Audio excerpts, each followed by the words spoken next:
doing master classes and hearing young people. It's just, it gives us such hope for the future. You know, when we sit and we make music, and when we touch the piano, you know right there and then that we do not live in a nihilistic universe. You know that you live in a place that is imbibed with meaning, and you actually interact with that meaning, and it changes who you are inside. So congratulations, and congratulations also to your wonderful teacher. So we have now the score that you have may be slightly different. I just swiped these off of IMSLP, real quickly. So I want to talk. There's so many things that you do so well, and I want to talk a little bit about some of my favorite articulations. Hannah, can you go to the last page? I always like to start at the end, and there's a couple of things that I want to talk about in terms of this really, really remarkable ending.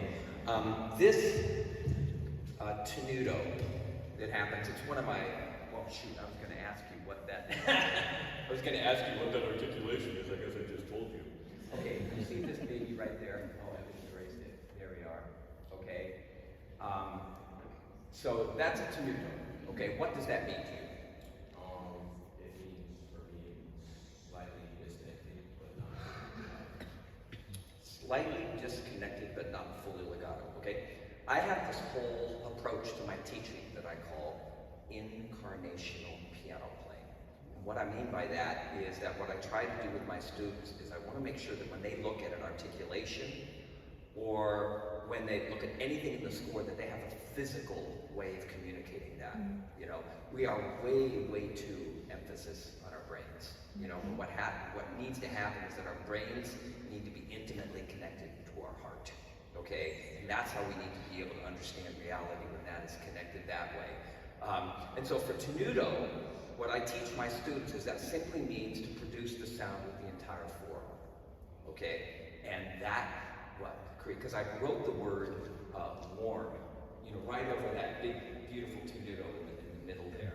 Okay, and if you generate the sound with your forearm, then it's going to have that beautiful warmth going on, into it, okay? And what happened was you used an attack that was a little bit quick, and so it came out as slightly pinched, and you're way too expressive to pinch any of your sounds, So I want to make sure that you take that time and just drop naturally in it. Now, probably my absolute favorite articulation, and I want to make sure that your score has it. It does. Okay. And what do we call dots over slurs? Or slurs over dots, I guess it would be. It has a special name. What is that special name? And I don't really care if you don't know the name as long as you know how to do it. When you see the big slur over dots, what happens inside of you? You what? That's okay. All right, the articulation is called portato, okay? And believe it or not, it's exactly what we just talked about. It's basically what I teach my students is that it's an espressivo marking.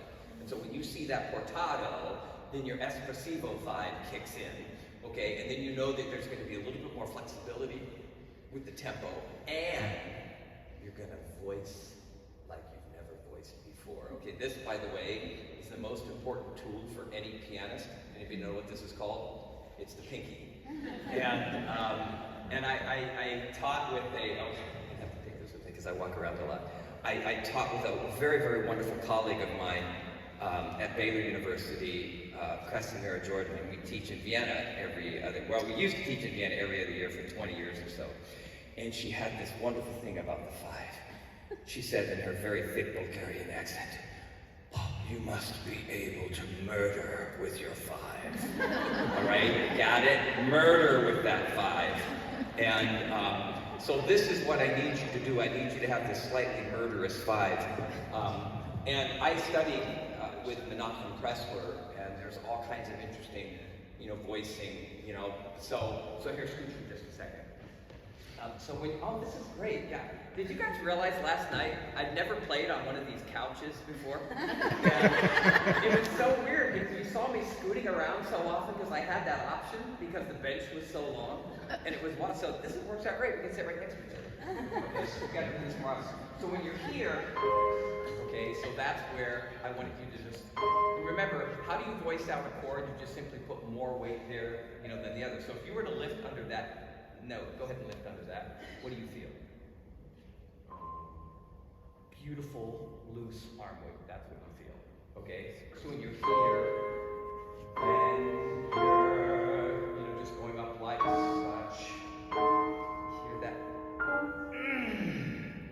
Okay, I want that to just rip your heart out, just by the way that you're voicing. So can you voice as beautifully as I just did? Okay. And the key is, you got to be nice and loose and relaxed. Okay? Go for it. Not bad. There you go. Yeah, now that's very, very expressive. The other thing is you just got to make sure that everything else, there's one place where you can, and you guys can hear okay, the mic right here, great. There's one place that you want to live as a pianist. You know where that one place is? It's the bottom of the key bed. That's your happy place, okay? And if you think about it, that is the only place as a pianist that you can be at complete rest, because when you're suspended this way, you've got to artificially suspend, but if you can suspend this way, you see what I mean? Look at that rest. I'm at complete rest. So you see that my fingers are they're just having a ball at complete rest. That's what I love to see, I think. Now the problem is you're 15. So you're really intense, which I love. But what you've got to do is make sure that intensity is always focused on the sound of what you're doing, and that it doesn't ever create tension in you. That's what created some of your technical issues, which we'll get to in a minute. Okay? So can we try that again? So just enjoy taking a nap at the bottom of the key bed. Let me see you do it. Here you go. Oh yeah. And there you go.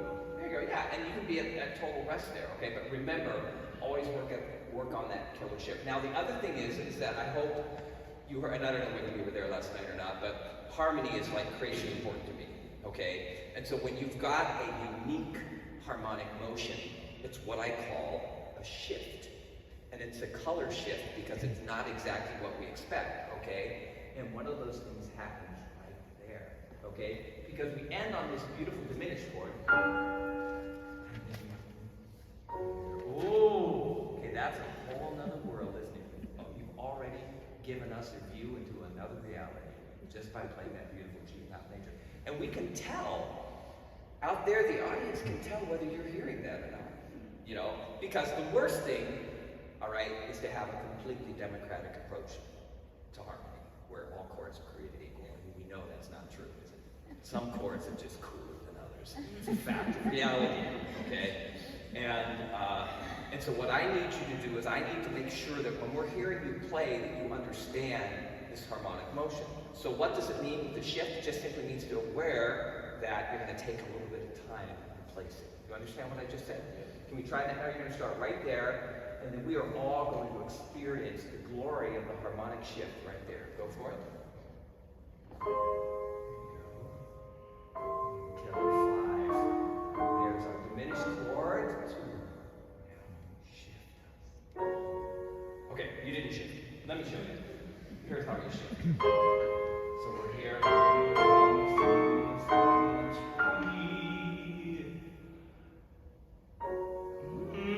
Do you hear that? That's the shift. I know you can do that. And believe it or not, people with ears can hear that. And it makes them feel really happy. Okay, try it.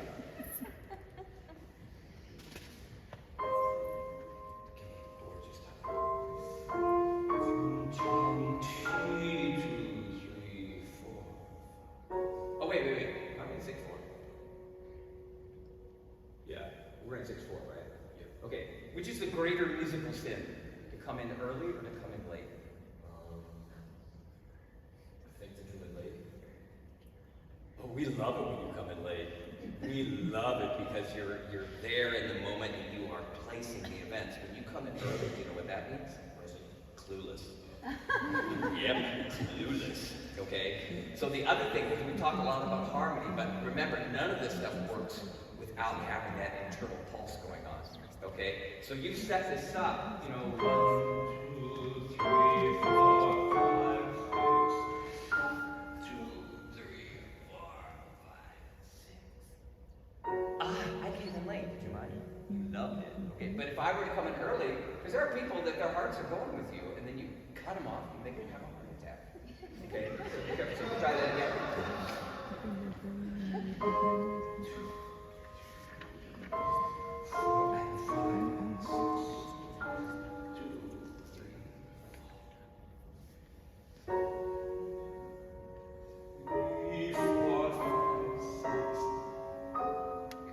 Now keep going. I just marked this here because there's got to be a way, because I want that 4-3 suspension to happen, but I don't want to lose. We lost your, start right here. We lost your E flat, and I didn't like that. Try that.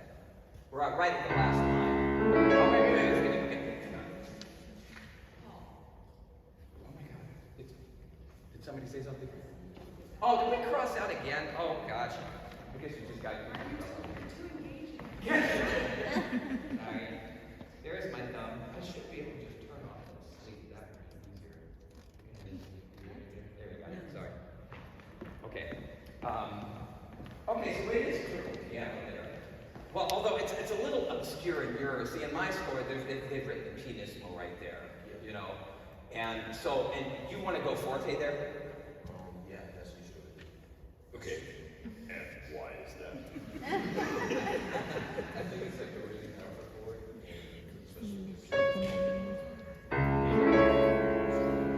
Okay, and then you want to be able to kind of come down from that. All right, I can see that. It's just that because there's the pianissimo in there.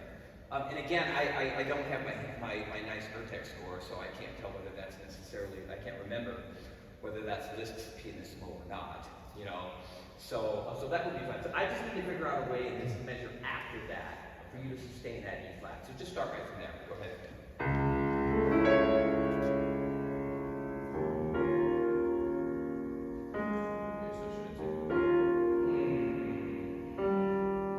Yeah, no. Here, let me see. It's been a while since I played this. I can't remember what I do. Oh, and you shift it this way. No problem there at all. Oh, yeah, see, I got giant hands. So I just gotta shoot. See, that's what I want to be able to hear. Because I want to be able to hear all of that. But you have to have a giant hand to do that. So I'm trying to think, if you don't have a giant hand, what you could probably do is... See, I prefer that. See, so I blurred the A flat and the E, but then I didn't lose my foundation. Yeah, be careful because it could sound like a blur. Okay, so you see what I did? You want to try that?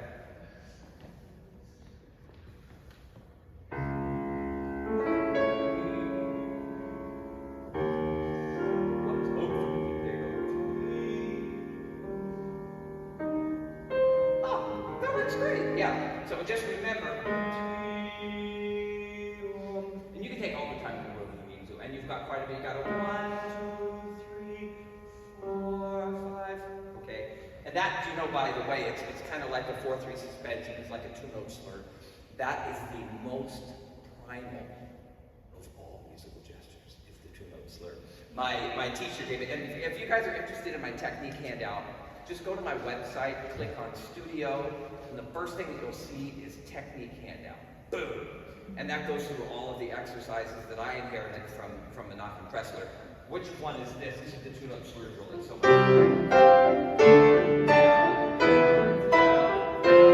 but it's going back to this idea of incarnational gestures, so that when you see that slur, something that's a down up, that it immediately involves the wrist as well. Okay? All right, let's go back. Now we're finally ready to go back to the beginning. Okay? Yeah, so here the only thing is I wrote the word, we can go to page, so responsive. Okay, I wrote the word rotate, okay, on your right hand, okay, and that's something that I would really love to see happen. And do you know what I mean, first of all, by rotate? Good. Yep, that's basically, yeah, because the way that our hands are built, there's a thing, everybody take your hands and turn the mouth this way. This is what I call the angle of death. Okay? This is so unbelievably uncomfortable. Now take them and turn in, and we're in a happy place now, aren't we? Because that's the way God meant us to put our hands when we're playing the piano. So what happens is that when we're doing a passage or whatever, rotation basically eliminates the death angle. And so it just seems so natural. So what it means is that if you're rotating, you can control it more, okay? So, and by the way, oh wait, is that the same word that you've got? Hang on, I gotta check if you've got two different words. Dolce cantando. What does that mean to you? First of all, translate it, and then tell me how you do it. It's exactly what it means. Now, way more important is when you see those words, what changes deep inside of you?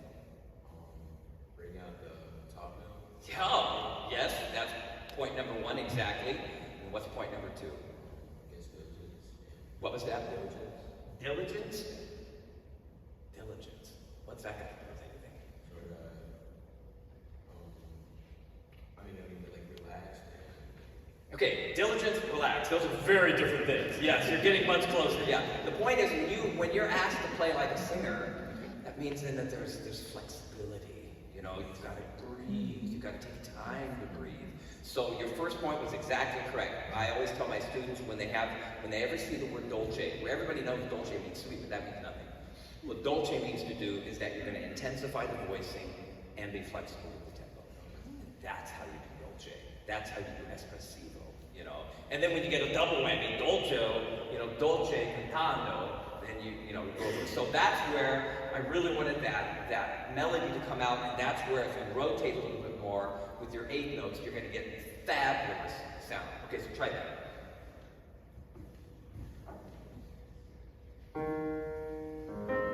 Yeah, and it's tricky because this is our first note, right? The melody is, and he doesn't. Let me see. Do you have a? I don't think you're. No. So you have no dynamic marking. So what does that mean? All alternates rotation. Exactly. So what have you chosen? Since it's all up to you. I usually go with piano. Okay. But cantando. Is that the first thing you want to do when you sing? Is sing soft? Probably not. Oh no way! I'd rather have you think either mezzo forte or forte. I want a big, fat, juicy melodic sound. Okay. So I want to see that thumb. And are you doing a thumb there? Right here. No, your left hand. Good. Yeah, like thumb. So I like the idea of thumb. So that needs to be a bigger gesture. And then what I want to see here, okay, is that when you drop. So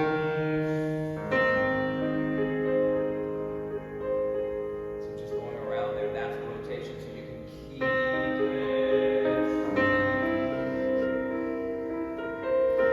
So it's so easy to control with the melody. Can you try that?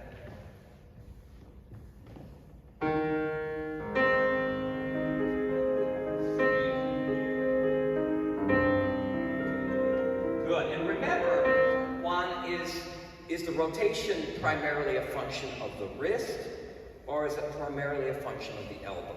Because remember, we're rotating to get rid of the death angle. So if I rotate with my elbow, am I getting rid of the death angle? No.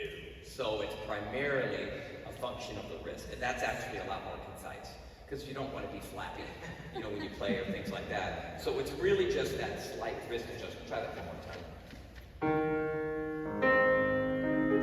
Oh, I love that. That's so beautiful.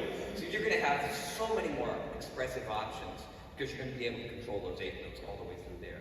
Okay? Very good. Now here, I don't know about you, but I am a sucker for chromatic bass lines. Who doesn't love chromatic bass lines? Okay? So because that's such a beautiful shift when you're going here.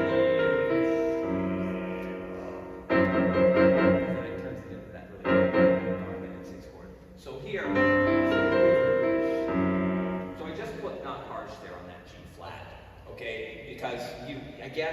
stroke was a little bit punchy, you know, and that's something where you want to be just a little bit looser on.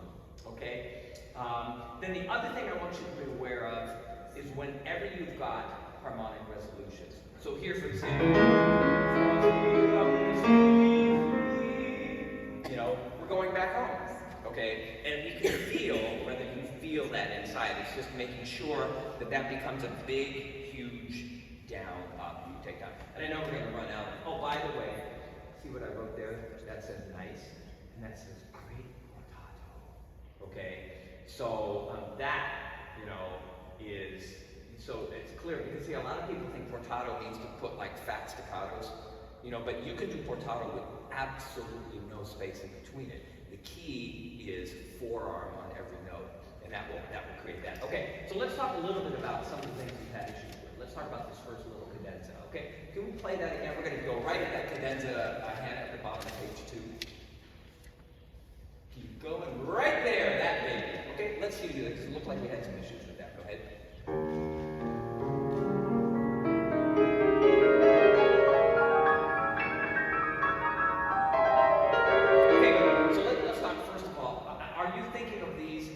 One shape, you know, are you connecting?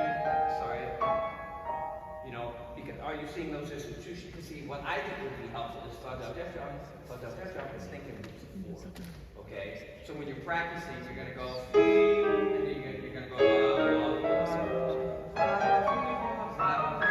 you know, and especially on the way down, you can see that it clearly is in groups of 4 that way. You know, fa-da-dee-da, fa-da-dee-da, fa-da-dee-da. And if you think that way, and you practice that way, then it's all going to be so much looser. So we're going to practice this together for just 1 minute, okay? What I want you to do is play this first part in groups of 4. Okay, and then relax. And remember, throughout this whole process, you know what your great enemy is to good pianism? The greatest enemy on the planet? Airspace. It's there to destroy you. Okay, so what I need you to do is keep your hands on the key. You know, keep your fingers on the keys at all times. Okay, so start right here, and you're going to do it in groups of 4. Go ahead. 1, 2, 3, 4. 1, 2, 3, 4. Next, and keep going up. 1, 2, 3, 4. 1, 2, 3, 4. Good. Now we're going to do groups of 4. Go ahead. Next, and then down here, loose. That's right. And whoa. Did you notice what you did after each 4? You lifted and did that. Is that going to be part of the musical reality of your final product? No. Okay?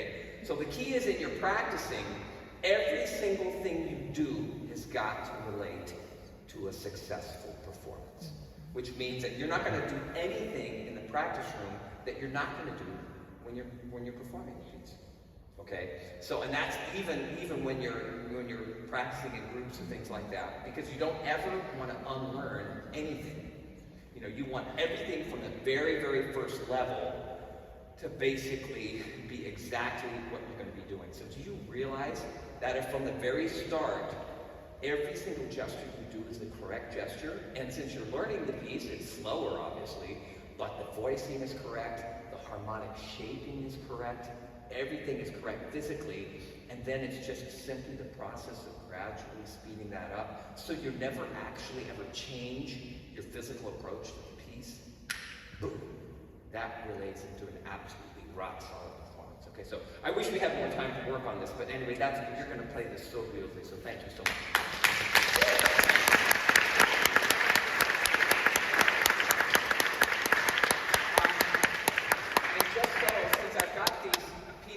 With billions of markings on them.